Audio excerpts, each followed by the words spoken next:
Hello everyone, मेरा नाम है सत्या। आज के इस वीडियो में हम पढ़ेंगे ज्योग्राफी का chapter Asia, the largest continent. और इस चैप्टर में हम पढ़ेंगे एशिया का लोकेशन, एशिया का political division and physical feature of Asia. तो वीडियो में मैं आगे बढ़ूं उससे पहले मैं आप सभी से एक रिक्वेस्ट करना चाहता हूं कि मैं जिस बुक का रेफरेंस लेकर इस चैप्टर को पढ़ाऊंगा, तो हो सकता है ऐसा कि वो बुक आपके पास ना हो, आपके पास कोई डिफरेंट बुक हो। तो आप पैनिक मत होना और वीडियो छोड़कर मत जाना, क्योंकि बातें तो वही लिखी रहेंगी ना। जो पॉलिटिकल डिवीज़न है, जो एशिया का लोकेशन है और जो फिज़िकल फीचर्स है, वो सभी तो सेम बात ही है ना। तो मैं सभी चीज़ को अच्छे से एक्सप्लेन करूँगा, आप मेरे साथ बस बने रहना, ठीक है। और एक बात कि मैं लाइन बाय लाइन एक्सप्लेन करूं आपको, उससे पहले मैं चाहता हूं कि मैं एशिया के जितने भी कंट्रीज़ हैं ना, उनके नाम मैं आपको याद करवा दूं, ठीक है। और आप मुझे बस 5 मिनट दो अपना। ट्रस्ट में आपको एशिया में जितने भी कंट्रीज़ हैं ना, आपको सभी के नाम आ जाएंगे अच्छे से। हम लोग एशिया के कंट्रीज़ को जाने उससे पहले हमें ये जानना होगा कि एशिया है क्या, ठीक है। कुछ बेसिक्स बातें को हमें क्लियर करनी होंगी पहले। फॉर एग्जांपल एशिया है क्या, ये लोकेशन का मतलब क्या होता है, और ये पॉलिटिकल डिवीज़न और ये फिज़िकल फीचर्स का क्या मतलब होता है। सबसे पहले मैं आपको ये सभी बेसिक्स टर्म्स के बारे में एक्सप्लेन कर दूंगा, फिर मैं आपको एशिया के कंट्रीज़ के बारे में एक एक करके बताऊँगा। तो ये जो इमेज आप अपने स्क्रीन पर देख रहे हो ना, ये पूरा एटलस है, ठीक है। और आपको पता होना चाहिए कि हमारे अर्थ में टोटल 7 कंटिनेंट्स हैं और उनके नाम हैं Asia, Africa, north America, south America, Antarctica, Europe, Australia, ठीक है। ये 7 कंटिनेंट हैं। कौन कौन से हैं? Asia, Africa, north America, south America, Antarctica, Europe, Australia. तो ये हो गए 7 कंटिनेंट, ठीक है। कंटिनेंट का मतलब क्या होता है? तो देखो, अगर कोई ज़मीन जो पानी से पूरा घिरा हुआ हो, उसे हम लोग क्या कहते हैं? उसे हम लोग कहते हैं ना कि वो है आइलैंड, एक छोटा सा आइलैंड। बट अगर कोई ज़मीन जो बहुत बड़ा हो और वो पानी से घिरा हुआ हो, तो उसे हम लोग कहेंगे कंटिनेंट। और आप जब इस इमेज को बड़े ध्यान से देखोगे ना, तो आपको भी दिखेगा कि ये जो है पूरा पानी से घिरा हुआ है सभी, ठीक है। आप नॉर्थ अमेरिका को देख लो, आप साउथ अमेरिका को देख लो, नीचे एंटार्क्टिका है वाइट कलर का, आप वहाँ पे देख लो, ऑस्ट्रेलिया को देख लो, अफ्रीका को देख लो। आपको लग रहा है कि अफ्रीका वहाँ पे जुटा हुआ है ना, तो अफ्रीका वो कनेक्ट नहीं है एशिया से, ठीक है, वो अपना अलग है। आप यूरोप को देखो, यूरोप खैर जॉइंट है थोड़ा सा, मतलब एशिया से वो कनेक्टेड है, ठीक है। और एशिया को भी देख लो, ठीक है। तो ये सभी एक बहुत बड़ा ज़मीन है जो पानी से घिरे हुए हैं। तो कंटिनेंट क्या होता है, ये बात तो क्लियर हो गई होगी आपको। और इस वीडियो में ना हम लोग पढ़ेंगे सिर्फ और सिर्फ एशिया के बारे में। तो एशिया के बारे में हमें क्या पढ़ना है? तो एशिया के बारे में हमें पढ़ना है जो लिखा गया है यहाँ पे, लोकेशन, कि एशिया का लोकेशन है कहाँ, पूरे एटलस में है कहाँ लोकेशन, ठीक है। तो आप देखो कि आपको एक यहाँ पे लेटा हुआ लाइन दिख रहा है, एक खड़ा है, एक टेढ़ा लाइन है, मतलब एक झुकी हुई लाइन है और एक खड़ी लाइन है। तो जो खड़ी लाइन है ना, जो लॉन्ग लॉन्ग है, तो उसे कहते हैं लॉन्गिट्यूड, और जो लेटी हुई लाइन है उसे कहते हैं हम लोग लैटिट्यूड, ठीक है। तो इससे हम लोग लोकेशन पता करते हैं।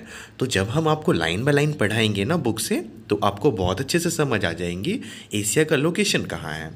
अब मैं आपको बताता हूँ पॉलिटिकल डिवीज़न के बारे में। पॉलिटिकल डिवीज़न का मतलब होता है, पहले एक बात तो आप क्लियर कर लो, मैप 3 टाइप का होता है, पर यहाँ पे मैं आपको 2 टाइप का ही सिर्फ बताऊँगा। एक होता है पॉलिटिकल, एक होता है फिज़िकल। पॉलिटिकल मैप में हम बस जानते हैं कि हमारा पड़ोसी कौन सा देश है, ठीक है, क्या क्या चीज़ें हैं पड़ोस में, ठीक है, नाम बस जानते हैं। पर जो फिजिकल फीचर्स होता है ना, तो फिजिकल फीचर्स में हमें पढ़ना होता है अबाउट द माउंटेन्स, वैलीज़, फिर रिवर्स, ठीक है। ये सभी जो चीज़ें होती है वो हम लोग शो करते हैं, डिनोट करते हैं फिज़िकल फीचर्स में, ठीक है, फिज़िकल मैप में डिनोट करते हैं, ठीक है। तो अब आपको समझ में आ गई ना। हम लोग को सबसे पहला चीज़ जो एशिया का मैप में पढ़ना है वो ये कि इसका लोकेशन है कहाँ, ठीक है। और दूसरा पॉलिटिकल डिवीज़न, यानी कि कौन कौन से देश हैं, कौन कौन से देश से कनेक्ट होते हैं एशिया के जो देश हैं। और फिज़िकल फीचर्स कि यहाँ पे सबसे बड़ी नदी कौन है, सबसे बड़ा माउंटेन कौन है, और कौन से मतलब और कौन कौन से ऐसे जगह है जहाँ से ट्रॉपिक ऑफ कैंसर पास होता। ठीक है, तो ये सभी चीज़, ट्रॉपिक ऑफ कैंसर हुआ, ट्रॉपिक ऑफ कैप्रिकॉर्न हुआ, और इक्वेटर कहाँ से पास करता, तो ये सभी चीज़ों को हम लोग देखेंगे। ठीक है ना, इस चैप्टर में, इस वीडियो में। ठीक है, तो सबसे पहले अब मैं आपको एशिया की जितने भी कंट्री है ना उसके बारे में बताता हूँ। Now look at this picture carefully. और इस पिक्चर में हमें पढ़ना है बस एशिया के बारे में, कि एशिया में सबसे बड़ी नदी कौन सी है, सबसे बड़ा पहाड़ कौन सा है। ठीक है, ये सभी इंपॉर्टेंट चीज़ें देख। ये है हमारा एशिया का मैप और ये है हमारा प्यारा भारत। ठीक है, तो अब हम एक एक करके सारे देश का जो नाम है वो याद करेंगे और सभी का लोकेशन भी मैं आपको बताऊंगा। ठीक है, तो चलो अब स्टार्ट करते हैं नाम याद करना। तो ये है हमारा एशिया का मैप। अब बिना देरी किए अब इस याद करने स्टार्ट करते हैं एशिया के देशों के नाम। ठीक है, तो सबसे पहले ना हम इंडिया और इंडिया के जो नेबर हैं, यानी कि जो इंडिया के जो पड़ोसी देश हैं, उनका नाम सबसे पहले देखेंगे। ठीक है, तो स्टार्ट करते हैं। आप यहाँ देखो, एक छोटा सा देश है मालदीव। तो मालदीव, फिर श्रीलंका, फिर इंडिया, फिर उसके बगल में पाकिस्तान, फिर उसके बगल में अफ़गानिस्तान, फिर है नेपाल, भूटान, ऊपर में भूटान और नीचे है बांग्लादेश। ठीक है, आपको दिखा? एक बार जल्दी से रिपीट कर लेते हैं। मालदीव, श्रीलंका, इंडिया, पाकिस्तान, अफ़गानिस्तान, नेपाल, भूटान, बांग्लादेश। ठीक है, तो ये हो गए सभी इंडिया के पड़ोसी देश। और मैं जो देश का नाम ले रहा हूँ ना, तो आप भी मेरे साथ रिपीट करना। ठीक है, वीडियो पॉज कर लेना फिर रिपीट करना, ताकि आपका भी रिवीजन हो और आप मेरे साथ साथ सीखो। ठीक है, तो अगर आप ये मैप ध्यान से देखोगे तो बोलोगे कि यार सत्या, इसमें तो जो अफ़गानिस्तान है वो तो इंडिया से कहीं से भी नहीं सट रहा है, तो तुम कैसे बोल दिए कि ये पड़ोसी देश है अफ़गानिस्तान। तो मैं आपको बता दूं कि ये वाला जो पार्ट है ना, ये वाला पार्ट, तो ये वाला पार्ट ना इसे कहते हैं POK। POK का फुल फॉर्म होता है पाकिस्तान ऑक्युपाइड कश्मीर।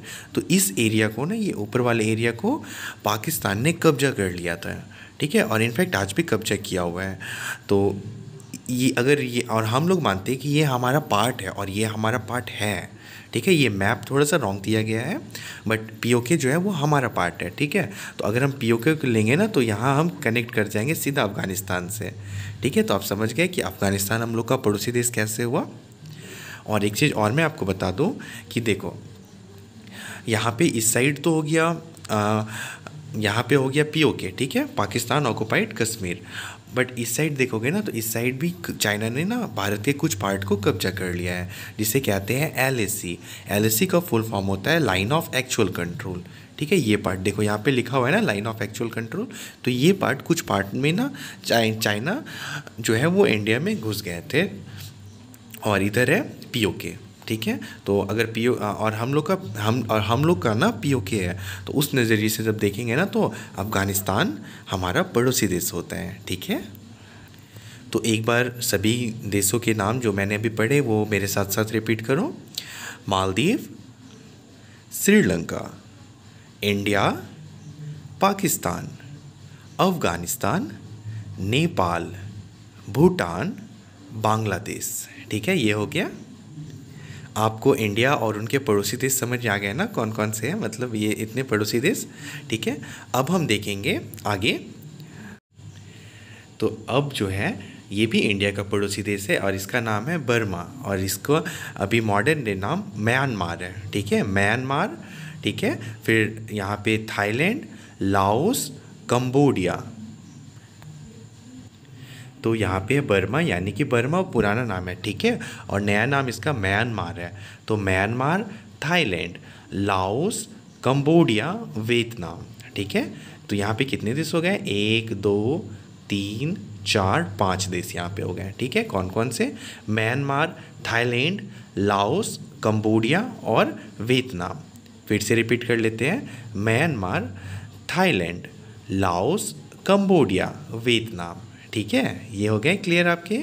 ये यहाँ पे 5 देश, ये सभी इनके नाम क्लियर हो गए। एक बार आप वीडियो को पॉज करके आप खुद से पढ़ना। म्यांमार, बिल्कुल, Thailand, Laos, Cambodia, Vietnam. I hope आपको यहाँ तक समझ आ गया होगा। अब आगे देखते हैं। तो आगे है ये मलेशिया। मलेशिया आधा इधर है और आधा इधर है, समुद्र का, है ना। तो ये हो गया मलेशिया। और यहाँ पे जो छोटा सा स्टार दिख रहा है ना, इसका नाम है सिंगापुर। तो मलेशिया, सिंगापुर, और यहाँ पे ब्रूनो। BORNEO, Bruno. ठीक है, तो ये 3 देश यहाँ पे कौन कौन से हैं? इनका नाम है मलेशिया, सिंगापुर, ब्रूनो। ठीक है, समझ आ गई। और ये बड़ा जैसा जो इतना सारा जो आइलैंड है, इसका नाम है इंडोनेशिया। ठीक है, इंडोनेशिया। फिर यहाँ पे एक देश का नाम है, इसका नाम है तिमोर लेस्ट। ठीक है, तिमोर लेस्ट, और इसका कैपिटल है दिल्ली, DILI, दिल्ली। ठीक है, तो यहाँ पे जो देश के नाम है वो रिपीट कर लेता हूँ मैं, मलेशिया, सिंगापुर, ब्रूनो, और ये बड़ा जैसा इंडोनेशिया, और नीचे तिमोर लेस्ट। ठीक है, इसे ईस्ट तिमोर भी कहते हैं। तो ये हो गया नीचे के सारे देश का नाम। ठीक है, अब ये ऊपर में एक देश है जिनका नाम है फिलीपींस। आपको दिखा, ये है फिलीपींस, फिलीपींस। ठीक है, ये है फिलीपींस। तो आपको यहाँ से क्लियर हुआ ना? एक बार मैं रिपीट कर देता हूँ, आप ध्यान से सुनना मेरे बातों को। Myanmar, Thailand, Laos, Cambodia, Vietnam. ठीक है, फिर यहाँ पे मलेशिया, सिंगापुर, सिंगापुर यहाँ पे बस छोटा सा है सिंगापुर, और ये है ब्रूनो। ठीक है, फिर इंडोनेशिया, ये बड़ा जैसा इंडोनेशिया। फिर यहाँ पे ईस्ट तिमोर, जिसका कैपिटल दिल्ली है, इसका नाम तिमोर लेस्ट भी है, और उसके ऊपर है फिलीपींस। ठीक है, यहाँ तक देखने के बाद अब मैं आपको ऊपर बताता हूँ कौन कौन से देश हैं। तो ऊपर है ये बड़ा जैसा चाइना। चाइना बहुत बड़ा है, इसका लैंड बहुत बड़ा है। ठीक है, तो ये हो गया चाइना। फिर बीच में है मंगोलिया, और उसके ऊपर है रशिया। ठीक है, China, Mongolia, Russia, China, Mongolia, Russia. यहाँ पे 3 देश क्लियर हो गया, चाइना, मंगोलिया और रशिया। ठीक है, और अब इस साइड आते हैं, छोटे छोटे जो देश हैं इधर। ठीक है, तो इनका नाम है नॉर्थ कोरिया, साउथ कोरिया। ठीक है, ये बहुत छोटे छोटे देश हैं। और जो नॉर्थ कोरिया है ना, यहाँ की जो तानाशाह है, जिनका नाम है किम जोंग, तो वो बहुत ही ज़्यादा रूड है, बहुत ही ज़्यादा रूड है। अमेरिका उसको बोलता है कि तुम मिसाइल्स का टेस्ट मत किया करो। ठीक है, और जितना अमेरिका मना करता है इसे मिसाइल टेस्ट करने से, ये उतना ही ज़्यादा मिसाइल टेस्ट करता है। ठीक है, और यहाँ पे बहुत ज़्यादा गरीबी है नॉर्थ कोरिया में। और साउथ कोरिया बहुत ही प्रॉस्परस जगह है, बहुत ही ज़्यादा अमीर है। सैमसंग कंपनी जो है ना, वो भी साउथ कोरिया का है। ठीक है, तो यहाँ पे है China, Mongolia, Russia, north Korea, south Korea, फिर जापान। ठीक है, क्लियर हो गया, जापान। और एक और छोटा सा देश है यहाँ पे, ताइवान। पर चाइना बोलता है ना कि ये ताइवान जो है वो मेरा है। ठीक है, बट ताइवान खुद में एक इंडिपेंडेंस देश है। ठीक है, तो मैं एक बार फिर से रिपीट कर देता हूँ ये वाला पार्ट को। China, Mongolia, Russia, north Korea, south Korea, Japan और ताइवान। ठीक है, क्लियर हो गया यहाँ तक? यहाँ तक क्लियर हो गया तो मैं चाहता हूँ कि मैं एक बार फिर से आपको पूरा रिवीजन करवाऊँ। ठीक है, तो आप मेरे साथ साथ बोलना।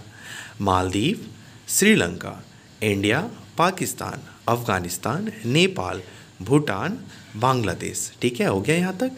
फिर है यहाँ पे Myanmar, Thailand, Laos, Cambodia, Vietnam. Okay, यहाँ तक हो गया। फिर है मलेशिया, छोटा सा सिंगापुर, और ये है ब्रूनो। ठीक है, और ये बड़ा सा इंडोनेशिया, नीचे ईस्ट तिमोर, जिसका कैपिटल है दिल्ली, DILI। फिर है फिलीपींस, फिर है China, Mongolia, Russia, China, Mongolia, Russia. फिर इधर है north Korea, south Korea, Japan, और यहाँ पे ताइवान। ठीक है, और ताइवान को क्या बोलता है चाइना कि ये जो ताइवान देश है ना, ये तो मेरा है। ठीक है, अब हम देखते हैं मिडिल एशिया या फिर सेंट्रल एशिया। ठीक है, तो अब हम इधर जूम कर लेते हैं। तो यहाँ पे जो है ना, यहाँ जो सेंट्रल एशिया है, तो इसमें यहाँ पे 5 मोस्टली देश हैं। ठीक है, 5 देश। तो इनका नाम भी काफ़ी आसान है, आप मेरे साथ 2-3 बार बोलो, आपको तुरंत याद हो जाएंगे। ठीक है, तो इनके नाम है कजाकिस्तान, ये कजाकिस्तान। फिर है किर्गिस्तान, ठीक है, कजाकिस्तान, किर्गिस्तान। फिर है तजाकिस्तान, फिर है तुर्कमेनिस्तान और उज़्बेकिस्तान। तो ये जो 5 देश है ना, तो ये है सेंट्रल एशिया। देख लो, ये प्रॉपर मैप है। इनके नाम है कजाकिस्तान, किर्गिस्तान, तजाकिस्तान, तुर्कमेनिस्तान और उज़्बेकिस्तान। ठीक है, क्या क्या नाम है? कजाकिस्तान, किर्गिस्तान, तजाकिस्तान, तुर्कमेनिस्तान और उज़्बेकिस्तान। एक बार फिर से रिपीट करूँ, Kazakhstan, Kyrgyzstan, Tajikistan, Turkmenistan, Uzbekistan. I hope central Asia के देश के नाम आपको याद हो गए होंगे। तो हमने यहाँ तक पूरा पढ़ लिया, यहाँ तक पूरा पढ़ लिया, और कितने आसानी से सारे देश का नाम हमने याद कर लिया ना। हमने 90% ऑफ द एशिया कंट्री का नाम जो है वो याद कर लिया। अब बचे हुए कुछ इधर अरब कंट्रीज़ हैं, तो इनका भी नाम हम लोग तुरंत याद कर लेंगे, ठीक है। तो चलो अब याद करने स्टार्ट करते हैं इधर के कंट्रीज़ के नाम। अब हम इस साइड का मैप देखेंगे, और अभी जस्ट हमने पढ़ा था about the Uzbekistan, Turkmenistan, Kazakhstan, है ना। तो अब हम इधर देखते हैं, ठीक है। तो इधर देखो, यहाँ पे 3 देश हैं, जॉर्जिया, अर्मेनिया और अजरबैजान। जॉर्जिया, अर्मेनिया और अजरबैजान, यहाँ पे 3 देश हो गया ना, ठीक है। आप देख लो ध्यान से, ठीक है। ये यहाँ पे आप ध्यान से देखना, जॉर्जिया, अर्मेनिया, अजरबैजान। और मैं, अगर आप ये वीडियो देख रहे हो यहाँ तक, तो मैं रिकमेंड करूँगा आपको कि आप ना एक वर्ल्ड एटलस ज़रूर अपने पास रखना, ठीक है। मतलब वो एटलस एक बुक ज़रूर अपने पास रखना, और अगर आपके पास है ना तो आप उसके हेल्प से इस वीडियो को देखो, आपको बहुत अच्छे से क्लियर हो जाएंगी सारी बातें, ठीक है। तो हमने जब पढ़ा कजाकिस्तान, किर्गिस्तान, तजाकिस्तान, तुर्कमेनिस्तान और उज्बेकिस्तान, तो उसके बाद 3 देश हैं। 3 देश के नाम हैं जॉर्जिया, अर्मेनिया, अजरबैजान। ये रही जॉर्जिया, ये रहा अर्मेनिया और ये रहा अजरबैजान, ठीक है, क्लियर है। अब हम इधर देखते हैं। अब मैं ना एक साथ 4-5 नाम लूँगा, क्योंकि ये छोटे छोटे देश हैं, तो ये आप ध्यान से सुनना। तो इन छोटे छोटे देश का नाम है टर्की, साइप्रस, सीरिया, लेबनान, ठीक है। टर्की, साइप्रस, सीरिया, लेबनान, ठीक है। Turkey, Cyprus, Syria, Lebanon. फिर है इज़राइल, फ़लस्तीन। यहाँ पे एक छोटा सा देश है फ़लस्तीन, लेकिन ये यहाँ पे इस मैप में नहीं दिया। वेट, मैं दिखाता हूँ आपको। यहाँ पे जब यहाँ पे मैं जूम करूँगा तो है टर्की, यहाँ पे भी, यहाँ तो इज़राइल है, यहाँ पे ही है हमारा वो फ़लस्तीन। Okay, repeat once more. अभी जितने भी देश के मैंने नाम आपको बताए वो थे जॉर्जिया, अर्मेनिया और अजरबैजान, ठीक है। फिर टर्की, साइप्रस, सीरिया, लेबनान, फिर इज़राइल, फिर फ़लस्तीन, फिर है जॉर्डन, ठीक है। और कुछ पार्ट जो है ना इजिप्ट का, वो भी इस साइड आ जाता है, तो एशिया में सट जाता है, तो इजिप्ट। बट एशिया का जो मेजर पार्ट है ना वो अफ्रीका कंटिनेंट में है, ठीक है। तो मैं एक बार फिर से रिपीट करता हूँ देशों के नाम: Turkey, Cyprus, Syria, Lebanon, Israel, Palestine, Jordan, Egypt, ठीक है। अब यहाँ पे कुछ अरबिक कंट्री ठीक है, तो इनका नाम है Saudi Arabia, Yemen, Oman, UAE, United Arab Emirates, ठीक है, यूएई। तो Saudi Arabia, Yemen, Oman, UAE. फिर देखो यहाँ पे कतर, फिर बहरीन, यहाँ पे छोटा सा देश है बहरीन।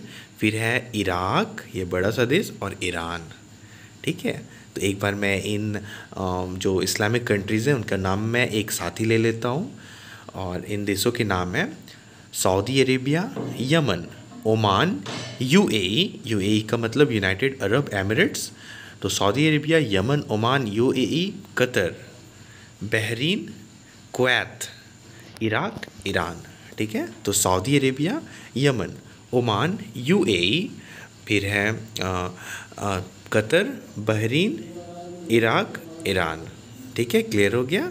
और इसके साथ ना आपको पता नहीं होगा, हमने पूरा एशिया का मैप देख लिया और सभी एक कंट्रीज़ का नाम जान लिया, ठीक है। तो अब जो है कि आपको अगर समझ में आया तो वेल एंड गुड, अगर नहीं आया ना तो एक बार फिर से आप वीडियो देखना, ठीक है, क्योंकि आपका ये शायद हो सकता है फर्स्ट टाइम हो, और फर्स्ट टाइम में बहुत लोगों को क्लियर नहीं होता है। बट अगर आपका क्लियर हो गया तो वेल एंड गुड। अब हम आते हैं अपने चैप्टर में, ठीक है। ये है हमारा चैप्टर, और यहाँ से हम लाइन बाय लाइन आपको एक्सप्लेन करेंगे, ठीक है। तो मैं ये उम्मीद करूँगा कि आपको हर एक चीज़ समझ में आएंगी, बस आप ध्यान से भी इस पूरे वीडियो को देखना। Asia, the largest continent, part 1, location, political division and physical features. Asia is a huge continent with respect to the size and population. Asia बहुत बड़ा कंटिनेंट है, इसका साइज़ भी बहुत बड़ा है और इसके ऊपर लोग भी बहुत रहते हैं, यानी कि इसका पॉपुलेशन भी बहुत ज़्यादा है। Its total area estimates to about 44 million square kilometre, और इसका एरिया ऐसे एस्टिमेट लगाया गया है कि 44 मिलियन स्क्वायर किलोमीटर का है। Asia is huge enough to cover about 1/3 of the world's land surface and has nearly about 3/5 of the world population. Asia इतना बड़ा है ना कि वो अर्थ का 1/3 पार्ट ना सिर्फ एशिया है, और जो पूरा अर्थ का जितना पॉपुलेशन है ना तो उसका 3/5 जो है वो पॉपुलेशन एशिया में है। एशिया एक continent of contracts, it's contrast. Asia a continent of contrast. Asia has the highest mountain peak in the world known as Mount Everest. तो एशिया के पास दुनिया का सबसे बड़ा पहाड़ है जिसका नाम है Mount Everest. It also has the lowest spot that is Dead Sea which is 396 metre deep, और यहाँ पर सबसे लोएस्ट पॉइंट भी है, मतलब कि बहुत नीचा जगह भी है, जो कि डेड सी है। डेड सी एक समुद्र का नाम है। मैं आपको मैप में शो कर देता हूँ।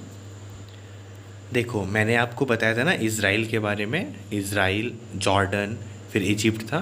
तो इज़राइल के बॉर्डर के पास ही है ये डेड सी, और ये बहुत ज़्यादा लोएस्ट है, 396 मीटर डीप है। The largest lake the Caspian Sea and the deepest lake Lake Baikal both lie in Asia, और यहाँ पर सबसे बड़ा तालाब भी है, ठीक है, लेक, और जिसका नाम है कैस्पियन सी, और एंड द डीपेस्ट लेक मतलब कि बहुत गहरा जो तालाब है जिसका नाम है लेक बैकाल, दोनों एशिया में है, ठीक है। लार्जेस्ट भी सबसे बड़ा जो है वो एशिया में है, और जो सबसे डीपेस्ट है, लार्जेस्ट मतलब समझ गए ना कि दूर तक फैला हुआ है, और डीपेस्ट मतलब बहुत गहरा है नीचे। तो लार्जेस्ट लेक जो है जिसका नाम है कैस्पियन सी, और जो डीपेस्ट है उसका नाम है लेक बैकाल। मैं आपको मैप में अब शो कर देता हूँ कि कैस्पियन सी कहाँ पे है और लेक बैकाल कहाँ पे है। ये है हमारा एशिया का मैप, ठीक है, और एशिया के मैप में आप रशिया देखो, ठीक है, रशिया देखो, फिर आपको यहाँ पे एक पानी जैसा दिख रहा है, तो ये है लेक बैकाल। ये बहुत ज़्यादा गहरा है, ठीक है, बहुत ज़्यादा गहरा है। और दूसरा जो था सबसे बड़ा, तो वो है यहाँ पे कैस्पियन सी, नाम है इसका सी, बट है ये तालाब, ठीक है, और दुनिया का सबसे बड़ा तालाब है कैस्पियन सी, ठीक है, जो कि यहाँ पे अजरबैजान के बॉर्डर पे है, तुर्कमेनिस्तान के बॉर्डर पे है, और ईरान के बॉर्डर पे है, ठीक है। तो हमने तो देख लिया कि एशिया में सबसे बड़ा माउंटेन है, और फिर सबसे गहरा जगह है जो कि डेड सी है। फिर हमने देखा कि यहाँ पे सबसे बड़ा तालाब है, और सबसे गहरा भी तालाब एशिया में ही है, ठीक है। अब देखेंगे कि Asia has the coldest place, सबसे ठंडा प्लेस जो है ना वो भी एशिया में ही है। उसका नाम है वर्खोयांस्क इन साइबेरिया। साइबेरिया रशिया के पार्ट में है, रशिया देश में है साइबेरिया, ठीक है। एंड द हॉटेस्ट प्लेस, सबसे गर्म जगह, जिसका नाम है Jacobabad in Sindh in the world. Sindh जो है वो पाकिस्तान में है, ठीक है। तो सबसे वहाँ पे गर्म माना जाता है, वहाँ पे बहुत हाई टेम्परेचर हो जाती है, और जो ये वर्खोयांस्क है ना, यहाँ पे बहुत ज़्यादा टेम्परेचर गिर जाती है, यानी कि बहुत ठंड होता है यहाँ पे। It has the highest average rainfall in Mawsynram in Meghalaya.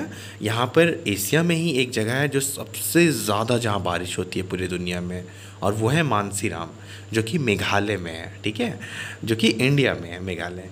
There are arid areas and deserts in Central Asia also, और यहाँ पर सूखा भी है, यहाँ पे रेगिस्तान भी है, ठीक है, सेंट्रल एशिया में।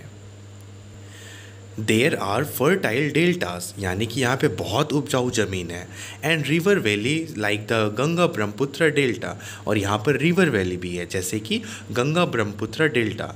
द टिग्रीज इरोपिटस वैली, ठीक है, मैं आपको मैप में ये सभी दिखाऊंगा। द वांगो valley as well as barren land of the Balochistan area, यहाँ पे तो फर्टाइल लैंड भी है, यानी कि उपजाऊ ज़मीन भी है, बहुत ज़्यादा उपजाऊ, और यहाँ पर ना बैरन लैंड भी है। बैरन लैंड का मतलब होता है बंजर ज़मीन, ठीक है, तो यहाँ पे बंजर ज़मीन भी है बलूचिस्तान के एरिया में। बलूचिस्तान जो है वो पाकिस्तान का एक प्रोविंस है, एक एरिया है पाकिस्तान का, ठीक है। और ये जो टिग्रीस और यूफ्रेटिस नदी हैं वो है इराक। ये है एशिया का मैप, और यहाँ पर जब आप देखोगे तो यहाँ पे आपको इराक दिख रहा होगा ना। इराक के पास देखो यहाँ पे क्या लिखा हुआ है, मेसोपोटामिया, है ना, और इसके ऊपर देखो यूफ्रेटिस, आई नो इतना क्लियर नहीं है बट आप कोशिश करो। देखो ये क्या लिखा हुआ है, यूफ्रेटिस नदी और टिग्रिस नदी, तो ये यहाँ से बहती है। और जो गंगा ब्रह्मपुत्र डेल्टा है ना, वो ये वाला पार्ट है, ये बहुत ज़्यादा यहाँ पे उपजाऊ हुआ है। इधर से गंगा जी आती है और ऊपर से आता है ब्रह्मपुत्र नदी, ठीक है। तो जिसके कारण ना बहुत ज़्यादा वो मिट्टी लेके आता है और वो मिट्टी बहुत ज़्यादा उपजाऊ होते हैं, ठीक है। और बलूचिस्तान इस पार्ट को कहा जाता है पाकिस्तान के, जो कि बहुत ज़्यादा सूखा हुआ है वहाँ पे, मतलब कि बंजर ज़मीन है। The vegetation of Asia varies from thick evergreen forest to scrub vegetation and mosses and lichens, ठीक है। मॉसेस एंड लीचेंस को सैवाल बोलते हैं, ठीक है। और यहाँ पे मतलब हर तरह का प्लांटेशन होता है, ओके, एशिया में। अब 7वां पॉइंट है, Asia has both the region of high population density and region of low population density. Asia में ही एक ऐसा कंटिनेंट है ना कि यहाँ पे बहुत ज़्यादा किसी एरिया में पॉपुलेशन है, तो कोई एरिया ऐसा है ना कि वहाँ दुनिया में सबसे ज़्यादा सबसे कम लोग रहते हैं, मतलब बहुत कम डेंसिटी है वहाँ पॉपुलेशन की, ठीक है। तो आई होप आप यहाँ तक आपको समझने में कोई दिक्कत नहीं आई होगी। मैं ना कंटिन्यू करूँगा अब नेक्स्ट वीडियो में, ठीक है। तो मैं ये उम्मीद करता हूँ कि आपको मैं समझाने में सक्षम रहा। तो मैं मिलता हूँ अब आपसे नेक्स्ट वीडियो में। नेक्स्ट वीडियो आप कैसे देखोगे, तो उसके लिए आपको सारे डिटेल्स जो हैं वो डिस्क्रिप्शन में मिल जाएंगे, वहाँ जाकर आप चेक कर लेना, ठीक है। तो thank you so much for watching this video, see you in the next part.